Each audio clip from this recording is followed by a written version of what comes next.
बबुआ बसंत हो एगो लड़का अच्छा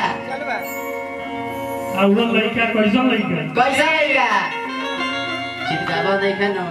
चिपकावा ना फोटरा बा हां आ वही में तनी पंचुगा बा अच्छा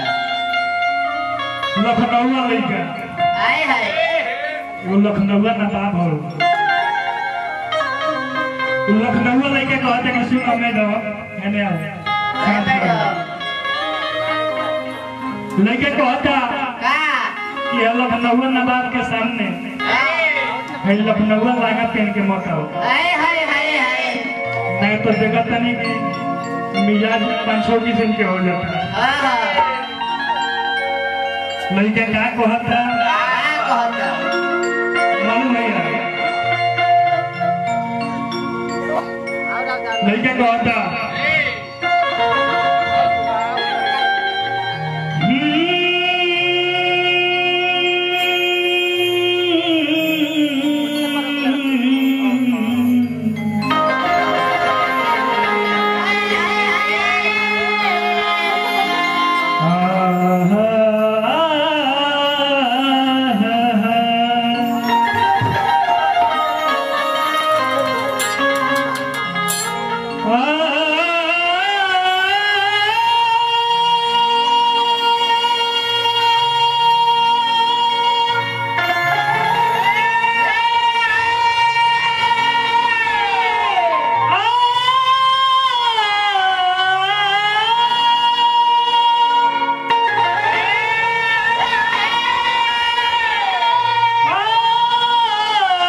लड़का कहता अरे का कहता कैसे कहता अरे इसने बाबू लगे ना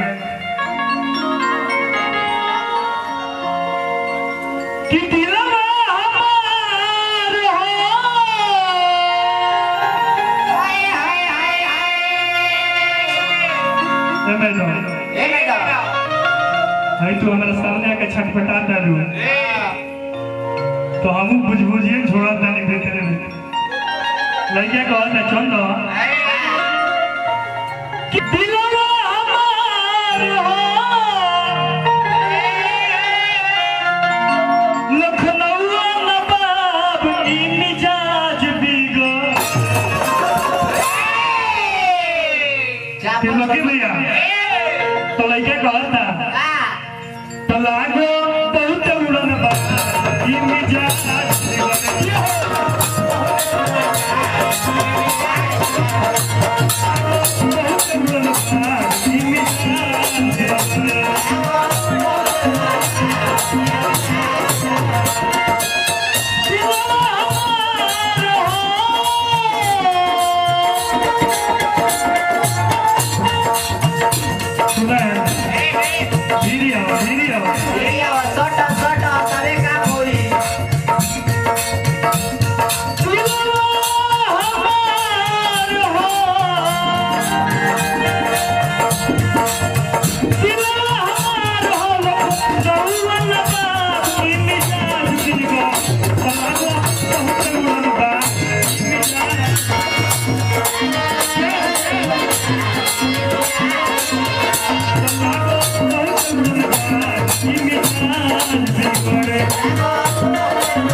पहले हमारे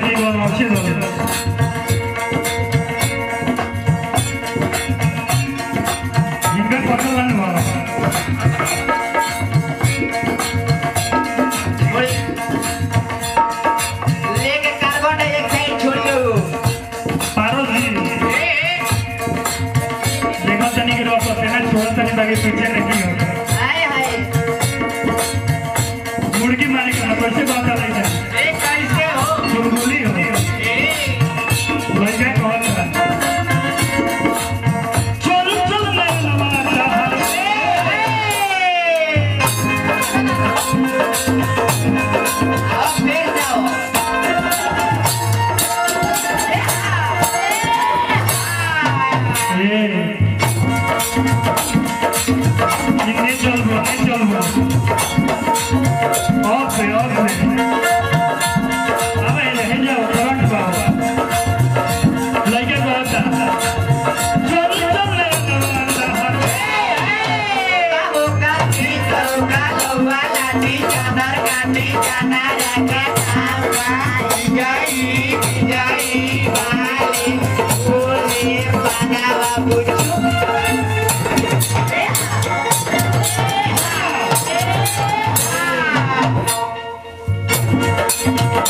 ले बहुत ज्यादा मेहनत हुआ देख के देखा था कि ढेर पानी गिर गई ये ले बेसी पानी गिरला रात के बहुआ कौन है वो लइके कहता चल ले रानी लगता लिखा जाई प्यार के कहानी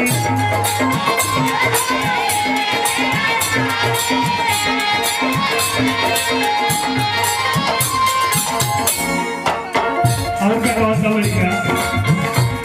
सुनो देख के सब बातें आता हुआ तुम आगे से जब बर्तन लगा तब समझाते कि मैं तबीयतें खराब हो गई तो बोलो तब रोही लड़का का कहता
लड़का लास्ट में कहता वो जानता नहीं कुछ वो कैसे लड़का के फिर में धराई पड़ी वो बेलूरे के फिर में धराई पड़ी साफ फिर मिला थोड़ी ना डालेगी लड़का कहता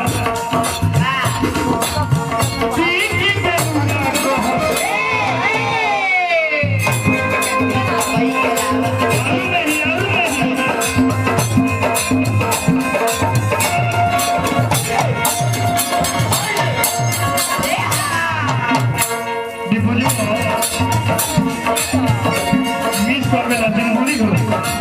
आओ मुर्गी मार के पैर के जान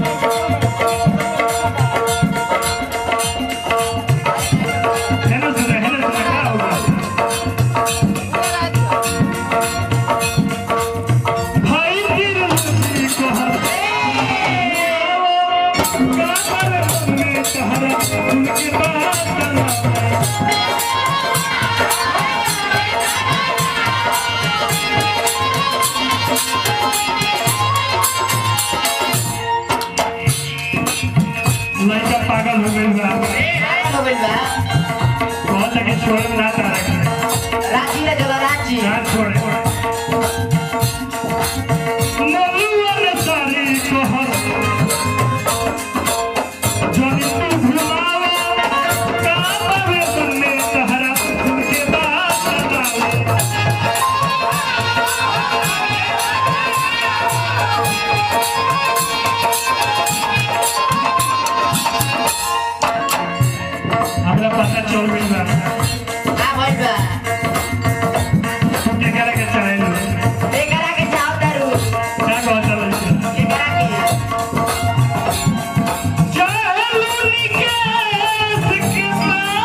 180 के स्पीड लेवे के हाँ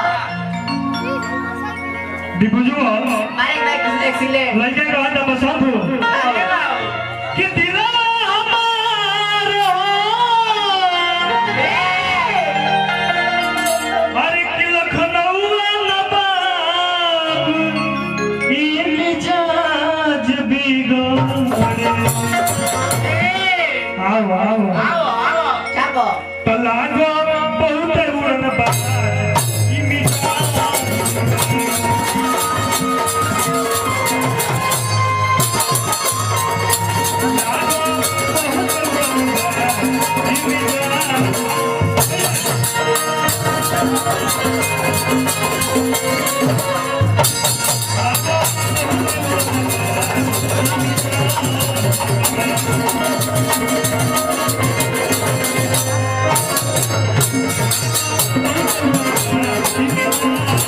Thank you.